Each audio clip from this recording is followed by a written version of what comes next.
Tim with On3, and we are with American Survival Company, Matt Tate here, and we're learning about some plants.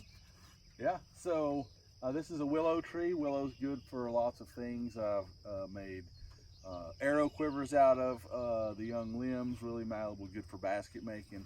And there's other things too, but mainly what I think of is the pain relieving properties within this. So chewing the willow bark, you swallow that juice, spit the bark out obviously, and you get those pain relieving effects. So whether that's like menstrual cramps or whatever the case might be, basically nature's aspirin, and pretty handy. And the stuff grows all over the place. It really loves to be where there's water, and really valuable resource.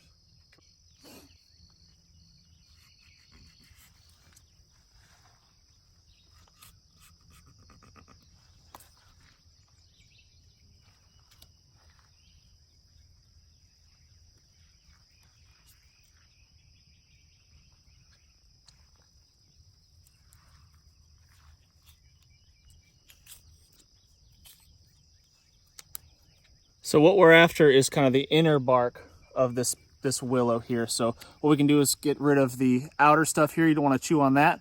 It'll just be like chewing on wood, unpleasant. The willow doesn't taste very good in itself, but if I can separate that inner bark from the outer bark, like so, and chew that, it's terrible. But chew it up and then spit out the bark, and you have that pain relieving properties that you can absorb there. This is wild carrot? Yeah, this is wild carrot, and it looks, especially to someone who's just kind of getting into this, it looks very similar to poison hemlock, and there have been some deaths from people mistaking it. But there are a few characteristics we can look at, and if you notice this dot right here, this little purplish dot, that the kind of myth behind that is Queen Anne making lace, pricked her finger and a drop of her blood fell in. Now, it's not on every single one of these. About 98% you'll see that there. But if it's not there, you'll see these little pike looking things underneath the umbels here, underneath the flowers. Poison hemlock does not have this. And if you notice, you'll see these fine hairs. Queen Anne did not shave her legs, and so that's another good indicator. And oftentimes on poison hemlock, the flowers will be more kind of spread out. But anytime we're dealing with a plant that can kill you, I'm using the pieces of that puzzle to put together. Okay, it's got the little pikes under there, it's got the dot, it's got the hair on the stem. Poison hemlock is hairless. It doesn't have those, and it'll have the little purple blotches all over the place. Got it. So it's not really that hard to tell the difference if you study the plant, but people who just get into it become overly confident, and there have been people that have eaten the root from this, or the poison hemlock root, thinking it's wild carrot, and they die. But it's a really medicinal plant too. It does all kinds of things. One of the interesting things that I was reading about said that the seeds have been used kind of as nature's morning after pill, and that it can even cause an abortion in a pregnant woman. So there's other good medicinal properties to it, and I was surprised, like there was pages of stuff behind it. But yeah, it's also edible. And this also, the root and the stem, you break it open, will smell like carrot, and the poison hemlock will smell like a dead mouse or mouse pee or something. Interesting. Okay. So, but that's a pretty good indicator, seeing that right there. Cool. Underneath the flowers.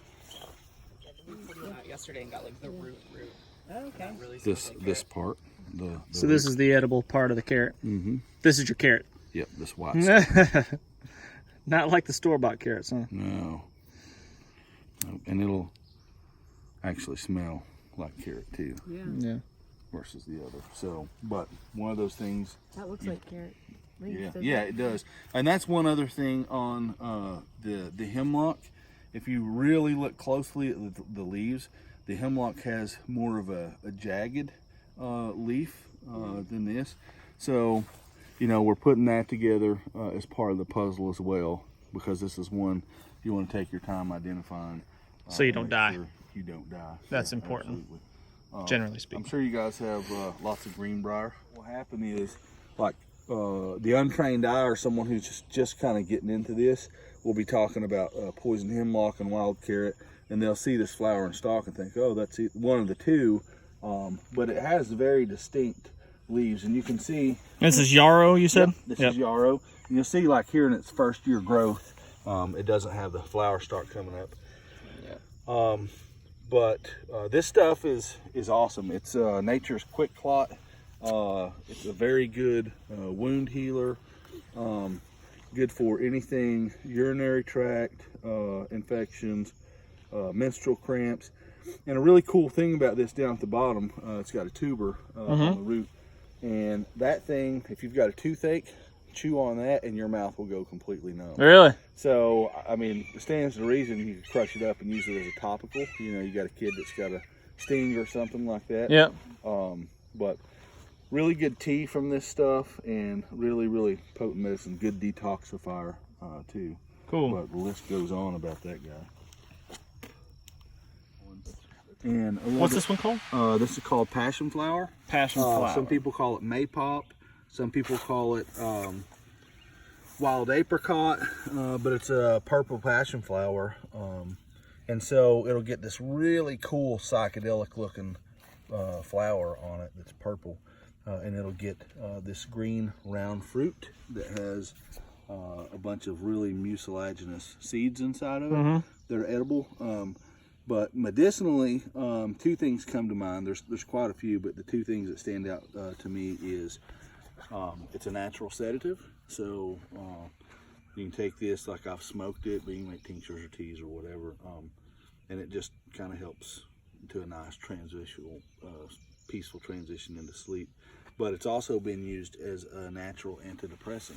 Oh, really? So you think about, some people really get hit hard by seasonal affective disorder as we're going into winter and stuff. So that's something you could dry out and use as a antidepressant medication. It's kind of cool. Yeah, very cool. That we can pull that from nature. But the fruit's edible, and it's just a really cool. I don't remember what all it's supposed to be a vulnerary, good wound healer, but I haven't used it for that. Yeah.